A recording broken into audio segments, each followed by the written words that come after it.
Hi students, I am Deepak Bhavor from New Catholic Mission School, Jhavva.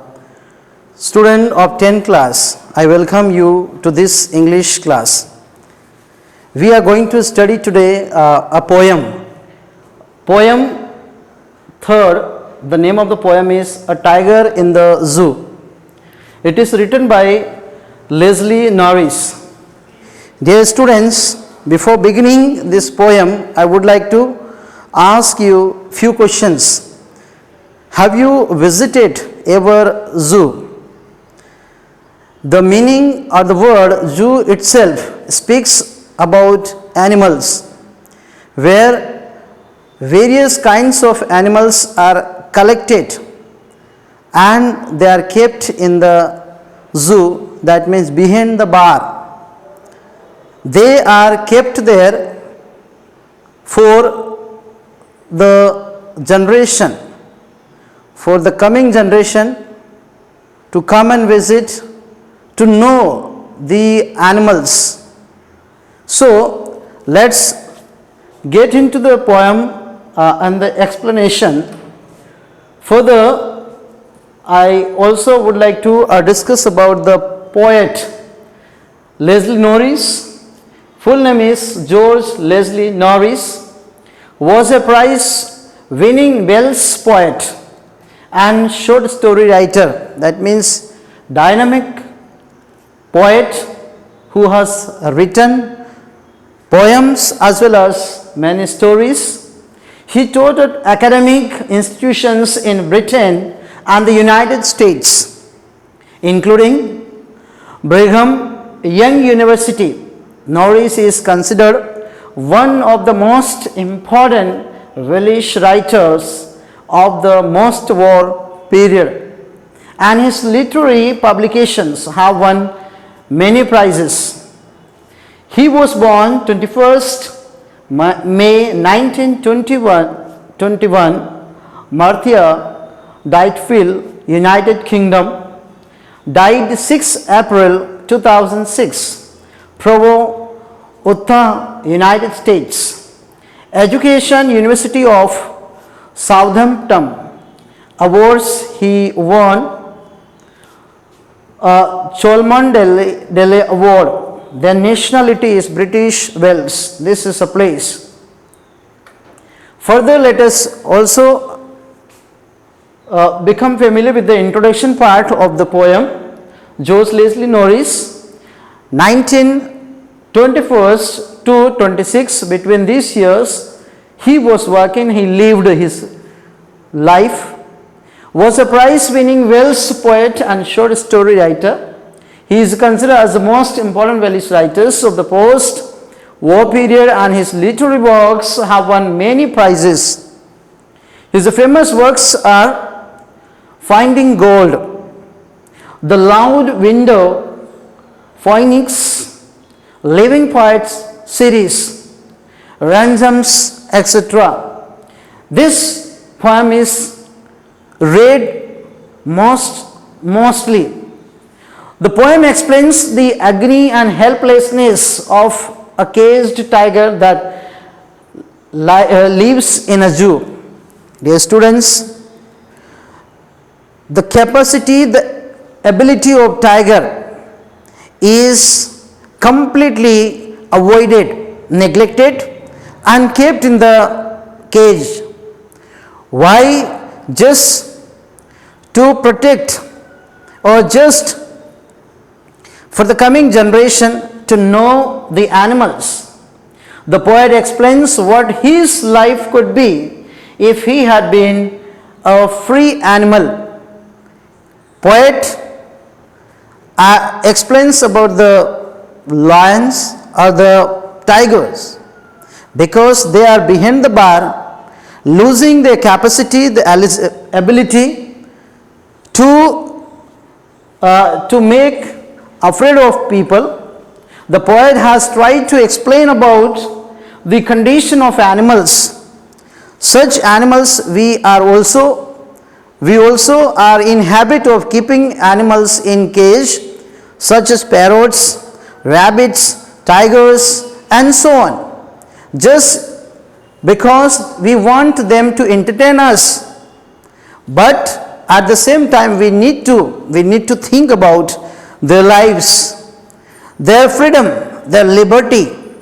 They are unable to enjoy their life such as we can understand by the life of prisoners. They are kept behind the bar. They cannot enjoy their lives. Yes, because they have committed such crimes, therefore. But these animals, they have not committed any sin, any crimes. Still we want them to entertain us and we want them to be in the cage.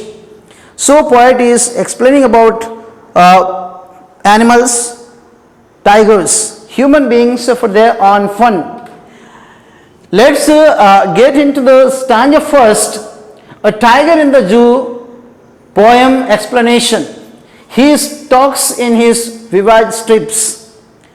Dear students, stalks means follows, white means bright colored.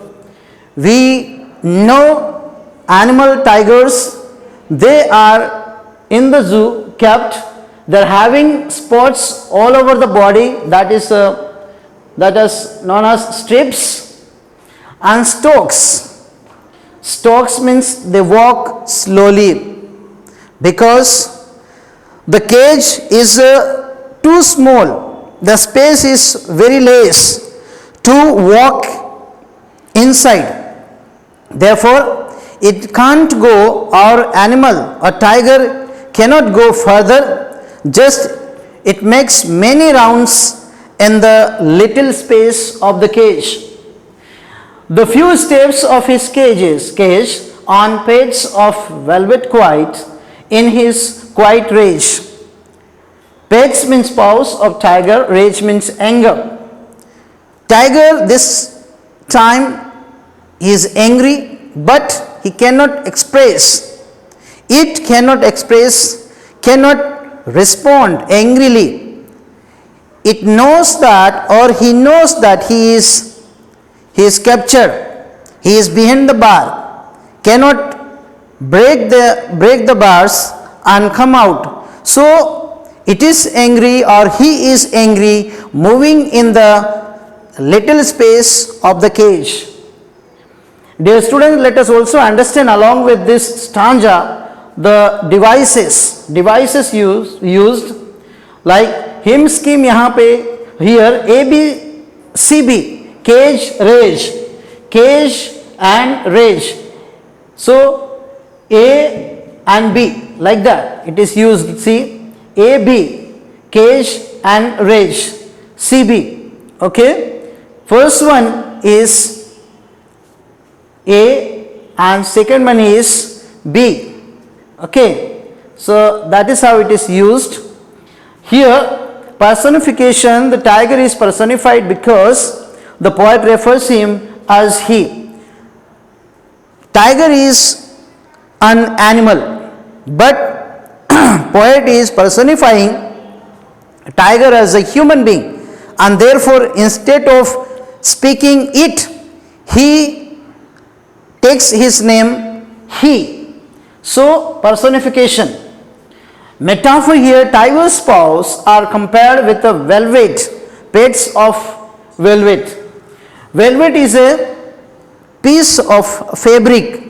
Okay, it is a piece of cloth, but the piece of cloth which is very smooth, and that is also the name is taken piece of cloth, it is velvet. Next one is enjambment. Enjambment means what? Sentences is continuing to next line without any punctuation mark. You can see, dear student, in between there is no punctuation mark. Of course, comma is there. At the end you will get the full stop. So everywhere no full stop, no stop of the line. Lines are continuing without stop. So this type of sentences are known as enjambment. Then imaginary. Poet tries to create an imagine about the tiger. He stalks in his vivid strips. Poet doesn't know, poet is sitting in his room, but then he imagines that the tiger is moving in the cage, in the little space of the cage. He imagines that, therefore it is imaginary. Next is consonance. Consonance is that use of s sound, stalks, his and stripes. You will get here stalks here, steps here, stripes here. So at the end of the word you will get the s. Therefore consonance, word ends with a consonant sound. So consonant. Assonance, use of vowel sound I in his vivid strips. I is used many times here, here, here, here. Again, many places eyes, I we can see. Therefore, it is a assonance. Then oxymoron, use of adjectives, opposite in meaning, quite range. Okay, that is the oxymoron. Let's get in the next stanza. This is the second stanza. Dear students, you can see a deer. Deer is a prey for tiger. That means he comes and hide himself behind the bush in order to capture or catch the deer. He should be lurking in shadow. Who? Shadow, lurking. The lurking means to be hidden, as to wait for your prey. I told you, prey, this is a prey, and tiger is there to hunt his prey. And who is the prey here? The deer.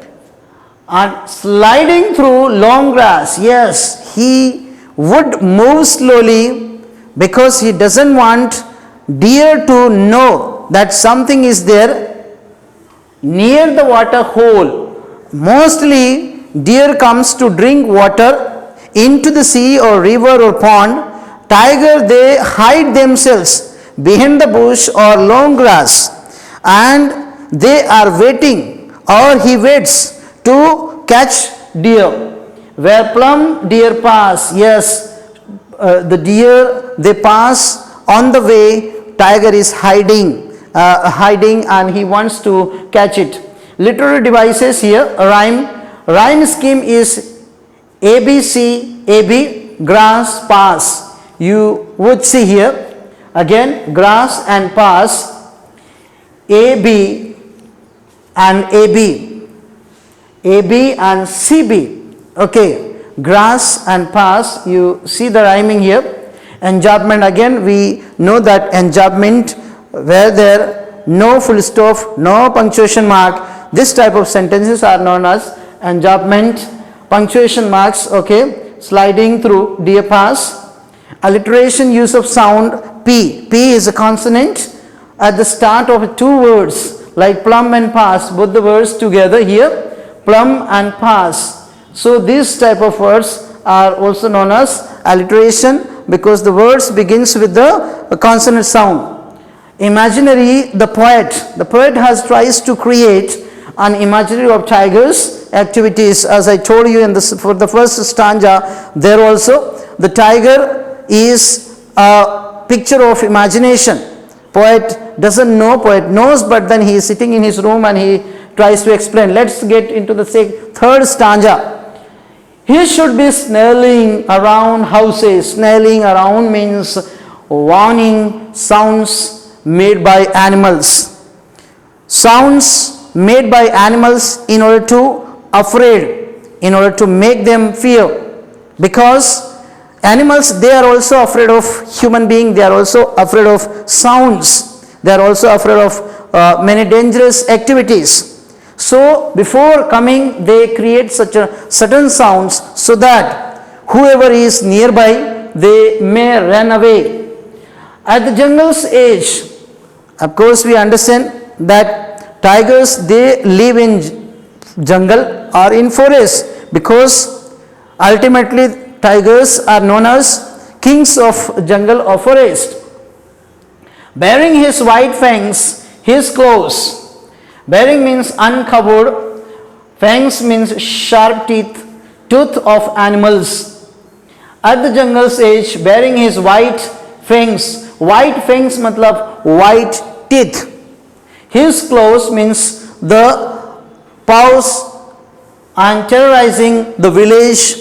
Whole people or whole village is terrorizing the sounds created by tiger. Here literary devices we see rhyme scheme A, B, C, B.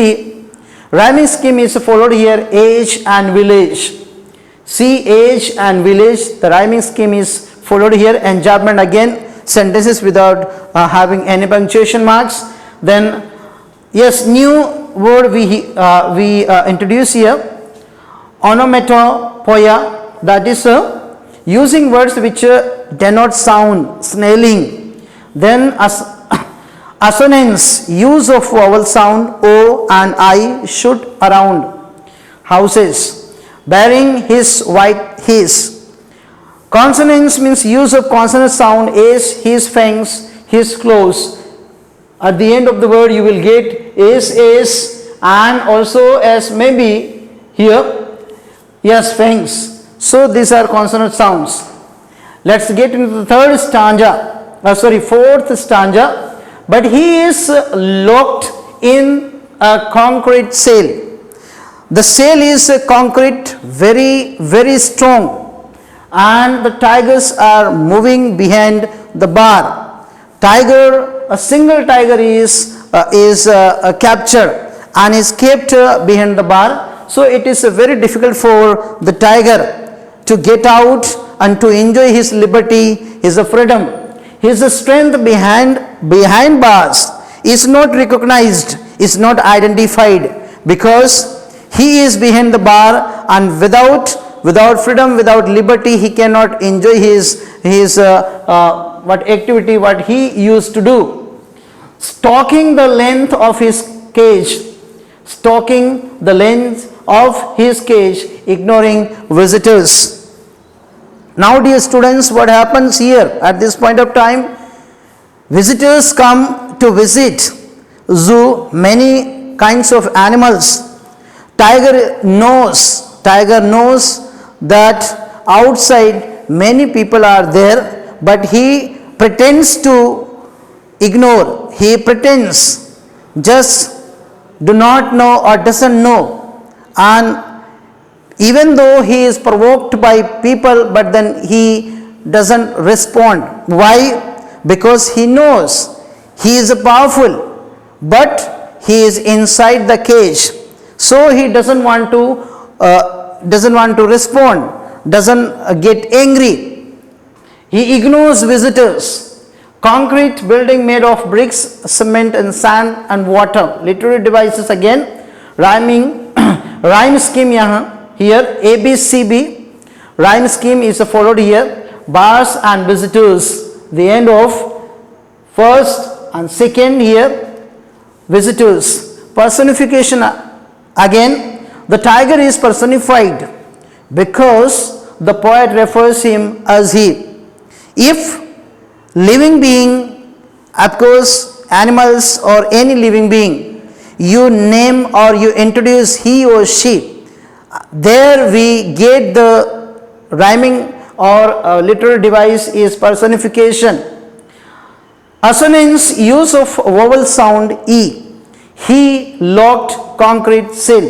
So he locked that vowel sound. We get he locked again here, concrete and cell. So 2, 3, 4 places we get he, that means vowel sound. Consonants, use of consonant sound as is, his, strength, bars. 3 places you will get is and is. So this type of words or sentences, they are known as consonants, because words begin with consonant sound and ends with the consonant sound. Alliteration, use of sound B at the start of 2 vowels behind bars. Alliteration, use of sound B behind bars. Here behind bars. That means this is alliteration. Words are beginning with the consonant sound as well as use of sound, that is a B at the start of two words behind bars, both the words together. Therefore, we say alliteration. Last stanza, dear students. He hears the last voice at night. Who hears? The patrolling cars. Now, at this point of time, patrolling cars means police, guards, they come to know, they come and see that animals are safe or any problem with regarding many animals. So patrolling, they come to see, guards or policemen, in order to make sure that all are safe and sound. So tigers, when patrolling cars, the sounds of patrolling car, he hears, he is aware and he stares with his brilliant eyes. We know when we go out with a torch, we flash the torch on the eyes of cats or dogs. It reflects, it gives a shining. So the lights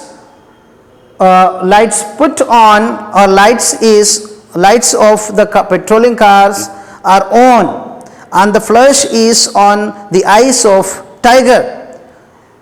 At this time, the flash and the light comes reflecting at the brilliant stars, and he looks into the eyes or into the lights of patrolling cars. Patrolling car means to guard or to vigil. Literary devices, rhyme scheme, ABCB rhyme. Scheme is followed, cars and stars. So here cars and stars, you will get the rhyming here. Enjambment, again I told you before that line 3 continues to line 4 without any full stop, any punctuation mark. So this type of sentences are known as enjambment. And stares with his brilliant eyes at the brilliant stars. Sentence begins from here and ends here. It begins from here and ends here. So this type of sentences are known as enjambment. Alliteration, again use of sound H, that is a consonant, but then both the sounds are used just without gap in the starting of the two words, like he and hears. There is no gap. There is no gap, and this type of sentence or this type of words put together, they are known as alliteration. Then assonance, use of I sound. Use of I sound here with his brilliant. Assonance, use of I sound with his brilliant. You'll get brilliant here and also here. So these type of sentences or words are known as just assonance.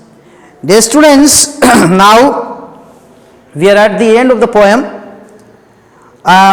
You must understand the value of animals, the life of animals. We are very excited to keep animals behind the bars in the small cage like birds also, but we need to understand their freedom.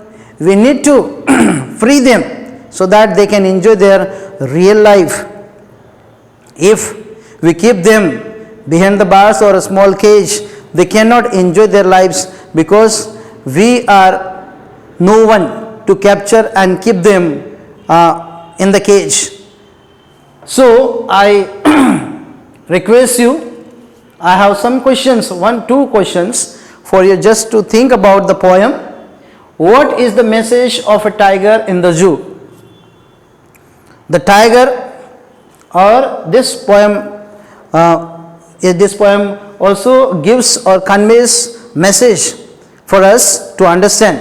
So we need to understand the life and freedom and liberty of tiger. Second question says, why is the tiger kept in the zoo? This is also a big question.